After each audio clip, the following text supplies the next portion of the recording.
আমি মধুমিতা ভট্টাচার্য, আরামবাগ বাস mini bus operators welfare অ্যাসোসিয়েশনের সম্পাদিকা। আজকে আমার মিডিয়া ভাইদের আমাদের কাছে যে প্রশ্ন আপনারা ছুড়ে দিয়েছেন যে কাল বাস পরিষেবা স্বাভাবিক থাকবে কি না, আমি আপনাদের মাধ্যমেই জানাচ্ছি জনসাধারণের জ্ঞাতার্থে কালকে বাস পরিষেবা স্বাভাবিক নিয়মেই থাকবে। কোনো রকম গুজব ছড়াবেন না, কোনো রকম গুজবে কান দেবেন না। আমরা আমাদের অ্যাসোসিয়েশনের পক্ষ থেকে দায়িত্ব সহকারে আপনাদের জানাচ্ছি কাল আমরা আপনাদের পরিষেবা স্বাভাবিক নিয়মেই দিয়ে যাব। কোনো প্যাসেঞ্জার যদি কোনো সমস্যায় পড়েন তাহলে তারা তৎক্ষণাৎ আমাদের আরামবাগ বাস মিনি বাস অপারেটার্স ওয়েলফেয়ার অ্যাসোসিয়েশনের সাথে যোগাযোগ করবেন।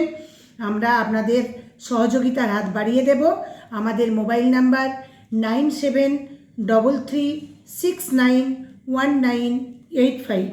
আবারও জানাচ্ছি 9733691985। আমরা আপনাদের পরিষেবা দেওয়ার জন্য আপনাদের সাথে, আপনাদের পাশে। ধন্যবাদ। প্রত্যেকে ভালো থাকবেন, সুস্থ থাকবেন এবং আবারও বলবো গুজব ছড়াবেন না, গুজবে কান দেবেন না।